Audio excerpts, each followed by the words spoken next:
What's up, Mortgage Coach community? Sitting down with Amber Kovarik. What's up, Amber? Hi, so great to be here again. Yeah, I know it's good to have you.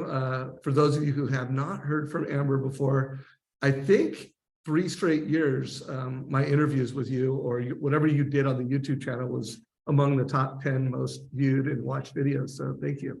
Yes, you're so welcome. I'm hoping to provide a lot of valuable content today as well. It's always such an honor to be able to speak to a community that gave back so much to me as I grew in my career. Yeah, well, this is the fourth year. Let's see if we can have another top 10 Mortgage Coach conversation, but no pressure, Amber. No pressure at all. Yeah. No pressure. So, we're going to try to keep this to about a half hour, everybody. When I talked to Amber and I originally invited her to do an interview, she's just like, I don't know, Dave. She's like, there was just a hesitancy that she's like, I don't know if I have this thing figured out. Like, this is a rough market. So bring just some full transparency to where you're at now, and if anything's changed from what we talked about, I don't know, 3 weeks ago, if anything's changed in 3 weeks, but just tell us how you're feeling about this market and how you're doing in this market. Yeah, I wish things have changed since we talked 3 weeks ago. Yeah, you asked me to do an interview and I already struggle with like a little bit of imposter syndrome as is. And I never want to get up here and speak to a community and not be like truly authentic with where I'm at. And it's been hard, the last 4 months going through this changing market. And I've been in it for 20 years. So I've been through the ups and downs, but I think going through this market, I just have a lot more responsibility. I have a lot more employees, a big branch, a bigger team. And so I've had to make some really hard decisions and it was weighing on me. And I have always felt like we kind of know how to like turn it up in the business or slow it down if we need to. And it's like, we know the activities or actions where we can put the foot on the gas and things will pump up and my gas pedal like has not been working and I'm doing all the things I know to do. And so I think it starts to make you question yourself a little bit. And am I doing the right things? And am I even good enough for this and all of that? So I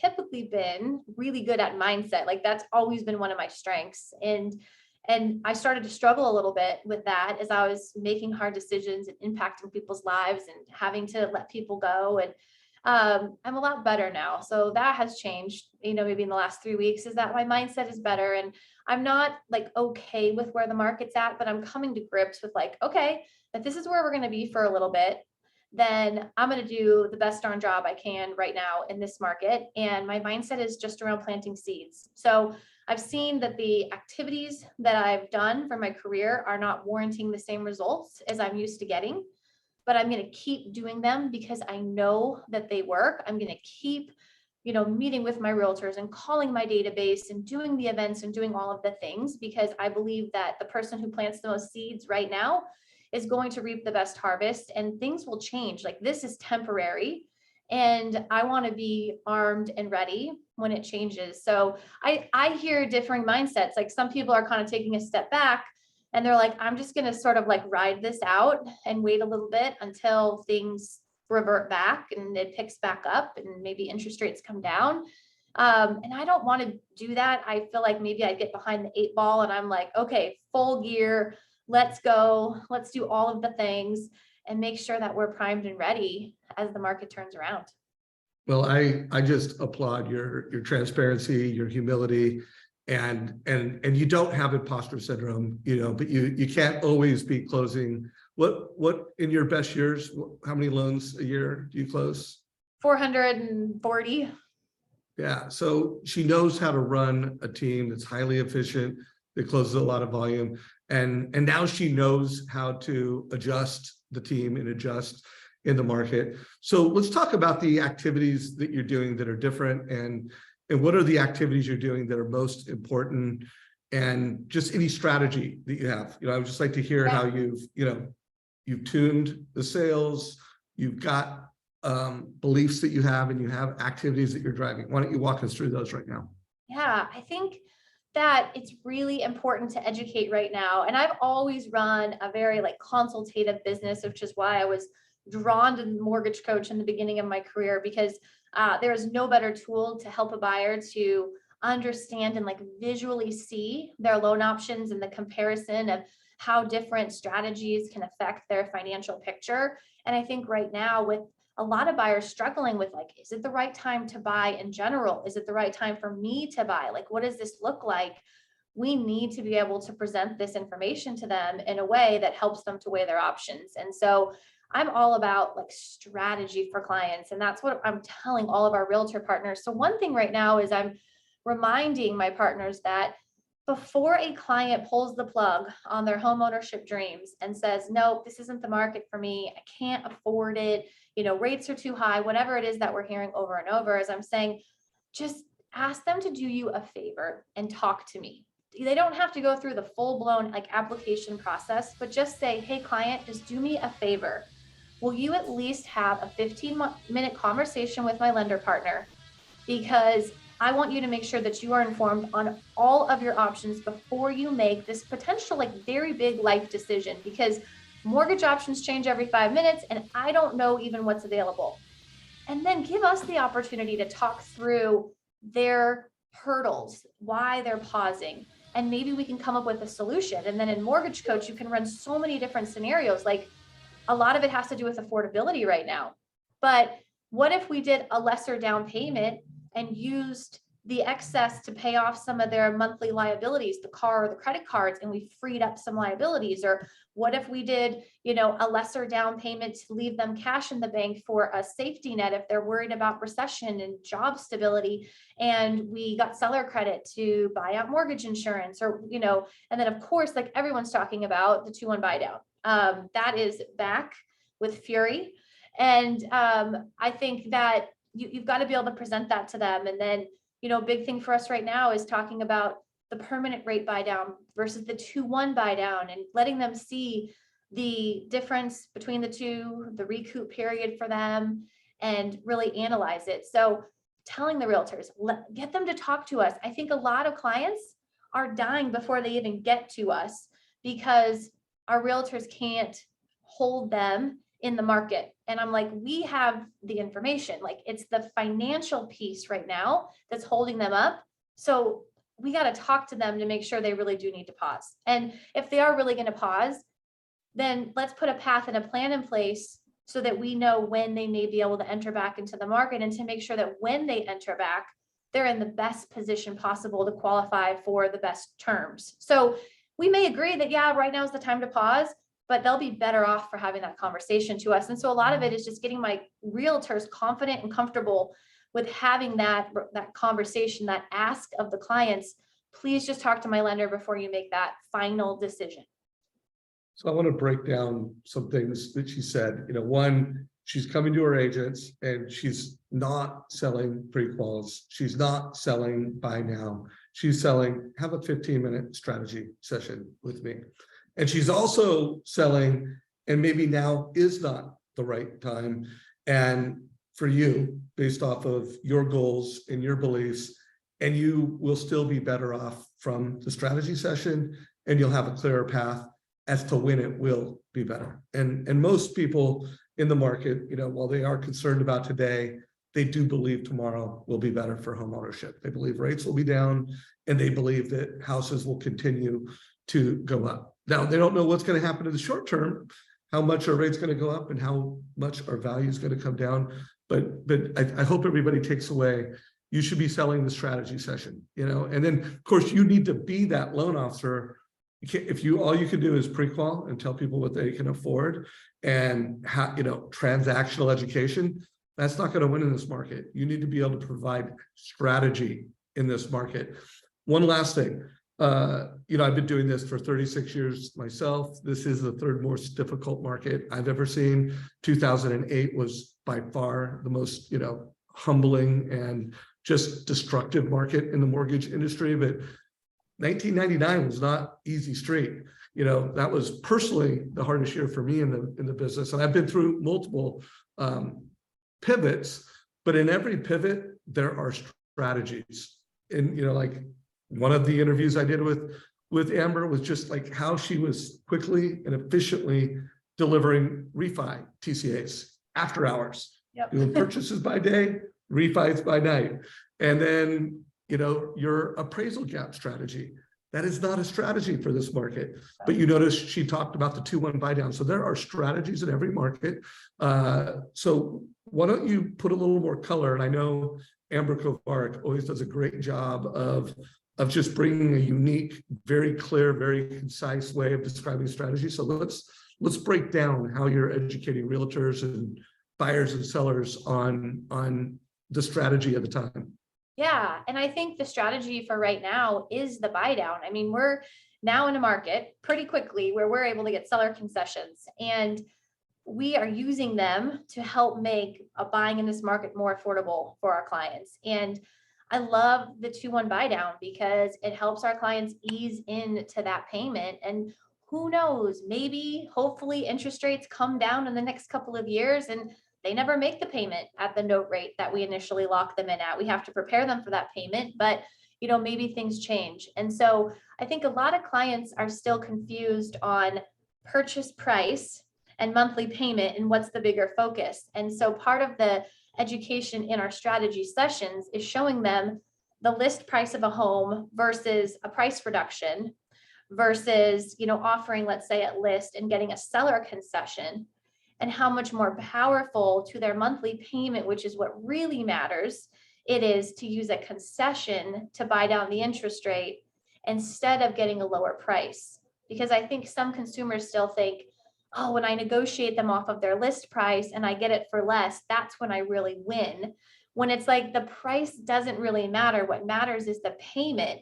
And we can do all kinds of things right now creatively to help you get a payment that fits within your goals. And then reaching even beyond just the mortgage payment and looking at the total liability payment per month, because maybe their mortgage payment is going to be higher than they want it to be. But like I was saying, we can do a lesser down payment. We could buy out mortgage insurance. We could do things to free up some cash to pay off other debts. And so that's looking at like the total financial picture, which not a lot of loan officers, especially if they're going online or to a bank or a credit union, they're probably not looking at those options. And so then when they come back to the realtor, they're like, I can't afford it. Maybe they didn't really dig in enough to see if they could afford it. So I think the strategy right now is reminding them about price versus payment. Payment matters most. And getting the concessions right now and finding the most powerful way to use them to hit their homeownership and mortgage goals. Said a lot of smart things there, guys. Replay. There was tons of great scripting in that description. So why don't you show us one of your most common total cost analysis? I also know that you're doing some pretty unique things in terms of how you're helping realtors promote this. So why don't you share your desktop and show the total cost analysis at hand and give us a little color around it. If there's a story, if there's a way that you're teaching it, is it for realtors? Who is this TCA for? Okay.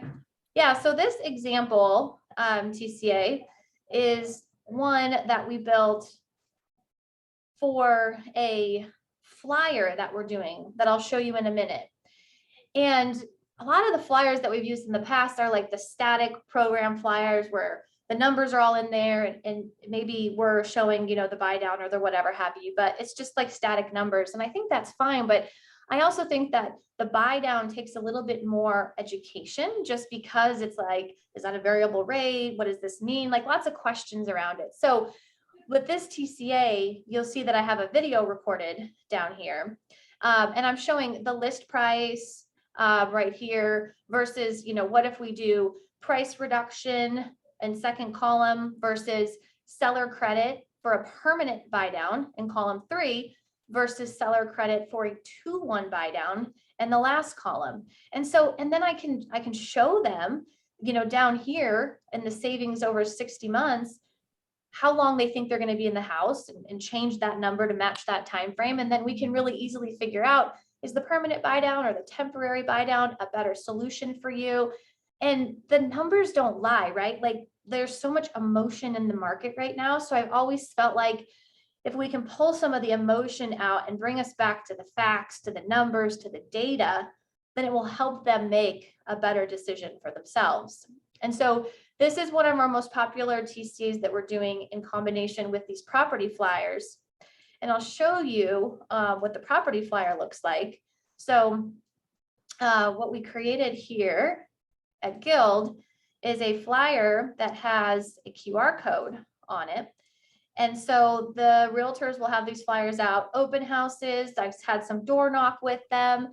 And so it's all got all of the property information. And then when they scan the QR code here, it's taking them to that mortgage coach, where that video I have is me explaining the options for buying the property on Santan Boulevard. And then I get the opportunity to say too, hey, if you want numbers on any other property or any other price point, like I'm available to you. And it's more of a lead gen as well than I think just a static flyer with my contact information, because they can hear me talk about it and give them like a little mini consultation during this video. Love that. Hey, go to the top real quick. Oh yeah. But no, stay on that. Scroll to the very top. I just want to see how you're branding it. Okay, beautiful. And then notice, go ahead and go down. Notice that she's always putting a video on it. Yep. I do want to call out a few other things that mortgage coaches are doing. Last week, I did a mastermind, and it was 5 ideas to win with realtors when rates are over 6%. And really, we could go ahead and make it when rates are over 7% now. But you notice Sean Herrero, he's replacing the logo on his TCA, and he's doing this at open houses. And if you scan that, it would take right to the actual total cost analysis. Now, that, I know you're doing something, but you're doing something a little different than that.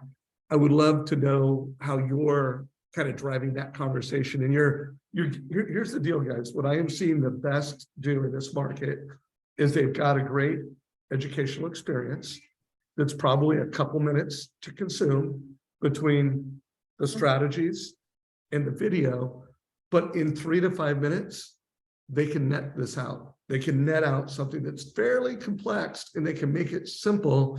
And then it really becomes like, how many realtors can I create the epiphany for? How many buyers can I create this epiphany for? How many sellers? Like, it's a race to create this education so that you're gaining market share. Yeah.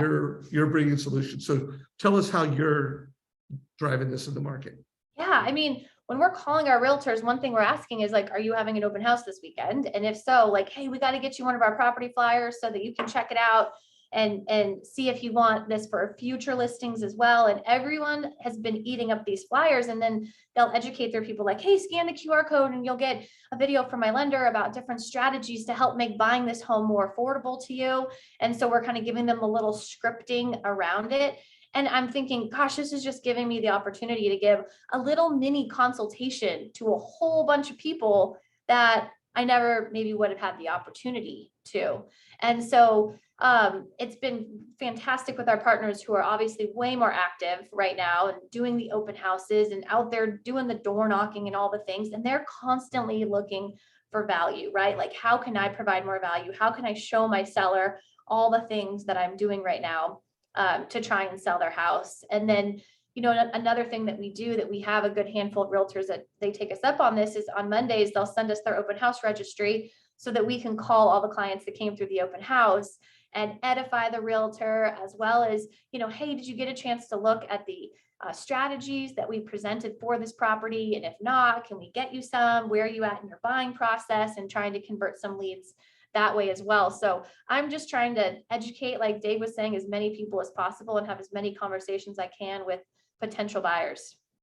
Now, this flyer right here, it looks like this little scan me takes to a TCA. Yep. Tell us what we're looking at here. This is the how flyer. How are you doing this? Yeah, this is the flyer that we're creating, and we can pull all the data on our own. So, we'll get notified through a couple different programs that we have that an agent of ours has a listing. And so then we'll just automatically create one of these for them and send it over and kind of explain it to them. So my whole team is really big on creating these right now. I don't see really anybody else doing this right now in my market. And so I think it's still kind of unique and adding a lot of value. So one idea I want to show you, this is another recent interview I did with Kelly Zitlow. She's in your state, but not necessarily in your market.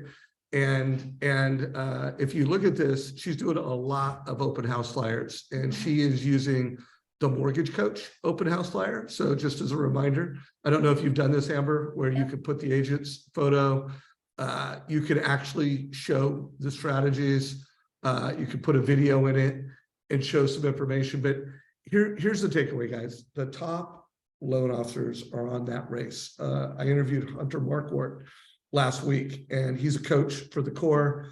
And one of the things he's telling me that I'm educating groups of realtors, but I'm educating one-on-ones. Yeah. And I'm telling all the people that I coach, his challenge is 40 realtors in 2 weeks, 40 realtor one-on-ones within a 2-week period, come with a TCA.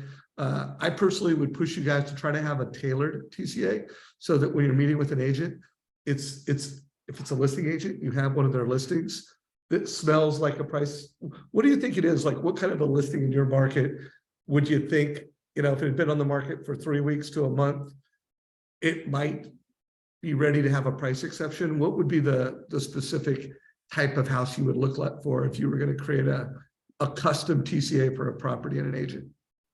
Yeah, I mean, the properties that are selling in our market right now are they call the cream puffs, right? Like the nice homes. So if it's been on the market for a few weeks and it's a nice home, it's probably going to sell in the next couple of weeks, right? Our average days on market are somewhere around 65 days right now. And so but I think any bit of information that they can get out to any buyers that they have coming through right now could help convert for them if that buyer's not getting the education from either their realtor or the lender that their realtor maybe referred them to. So what about one last thing, and I'll let you go, Amber. One of the top trending interviews I did in the past couple of weeks is this interview I did with Jeremy Forcier a couple of weeks ago. And he called it, oops, I almost hit the wrong button, but he called it the date the rate, marry the house, divorce the rent. And he showed an affordability strategy, and then he kind of future casted like, hey, this is what rates might be. Yep. And then for the same client, he did a rent versus own. I also saw this new loan officer. This guy's, Ryan Weiss, who's been in the business for about 10 months. And this was a house hack strategy where it was a first-time home buyer that actually said, hey, you know what? I'm going to wait, a year. I'm scared. Rates have gone up. And he showed him that, hey, if you bought that 3-bedroom house, rented out two of the bedrooms at $650 and gave that to a financial advisor, rent versus house hack strategy. Are you seeing either one of these types of strategies very often in your market? Yeah. And when we're on the phone with clients or we're on the Zoom or we're in person doing the consultations, I'm adjusting the numbers in the TCA with them to show them like, hey, so I'll say, hey, client, so, right now the rate's approximately 7% going up and down as the market is fluctuating. One of my realtor clients works with someone very high up at Goldman Sachs, and they just told me that Goldman Sachs is predicting interest rates will hit 10%. Then we have Fannie Mae predicting, saying rates will be 4.5%, right? So that's a very wide range, which tells me I don't think anybody really truly knows where we're going. But I can say to them, like, look at what if the rate goes to 10%, and kind of my script around that is client, one of two things is going to happen. Either you're going to buy today at, let's say 7%, and rates are going to go to 10 like Goldman Sachs is predicting, and you're going to be really glad you locked in at 7%, or rates, you're going to buy today at 7%, rates are going to drop to 4.5% like Fannie Mae is predicting, and we're going to refinance you to take advantage of that lower interest rate, but you're going to be really happy that you bought today before all the buyer demand comes back and floods the market, because you better believe that when rates come down, all of this backed up demand is going to come into the market, and you're going to lose negotiation power, no more seller concessions, lack of choices, back in that yucky market for buyers. And so either way, you win. Guys, that was the mic drop moment. I don't think we need to keep going too much further because, guys, if you're in the mortgage business and you are a great advisor and you're building a database, you're being really smart about your database, you're going to win more in the future. And, you know, one of the things that we're working on at MortgageCoach and Sales Boomerang is, you know, we've always had these rate watch alerts so that we're monitoring everybody's database, knowing, you know, hey, when is it time to refi? And we always have these rate and term alerts. So we know who's in the money, who's got the FICO score, but check out this. We're automatically creating TCAs. So as this market does shift, which it's not a question of if, it's a question of when does it shift, how fast does it shift, make sure you're getting your systems in order, making sure that you're using your CRM, you're getting that data in your CRM, you know what rates are, and that when it does shift, you're ready to be fast and efficient at delivering a total cost analysis to a family. So Amber, I think this is going to be another top 10 interview. So much good scripting. Any closing thoughts you have for anyone tuning into us so far? I would just say, if you're feeling like me and the market was sort of getting you down, is the mindset is a big thing right now, and do whatever it takes to flip that mindset, because I really have always believed that, you know, we attract into our life what we want, and we've got to be like thinking positive and to attract that in. And so I'm always figuring out whether it's like listening to like a motivational video on YouTube, or like right now my thing is like literally listening to Tina Turner, I Will Survive, in the morning, because I heard that somewhere and was like, yep, that is my anthem right now. That is me. And I'm gritty, and I will like get in, and I'm not afraid of hard work, but I know that this like got me down for a little bit. So I'm sure there's others like me. So find your anthem, find your motto, like get like into hard work right now, and you'll reap really big benefits down the road. So I want to plug a book. I don't know if anybody has read this book, Cybernetics. Get it. So this book I read for the first time, gosh, over 31 years ago, like 30 plus years ago. And I would say, of all the personal development books I've ever read, this came to me at a really important time in my life. And I'm rereading it again right now. And you did something that they talk about in Cybernetics. Did you hear what she said? She goes, I am gritty. You know, she's got a song. She's saying, she's talking and celebrating the wins, and she's identifying her who she is as an individual, is someone that's gritty, someone that gets through markets like this. And that is one of the things you need to do to build mindset in this market. So Amber Kovarik, really appreciate you making time to give back to the community. Have a good one. Thank you guys, for having me. Yeah, well, thanks for being here. Such an honor, and I'm so grateful.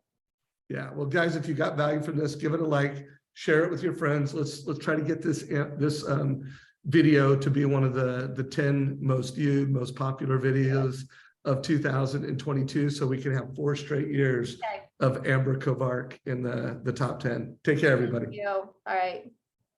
See you later.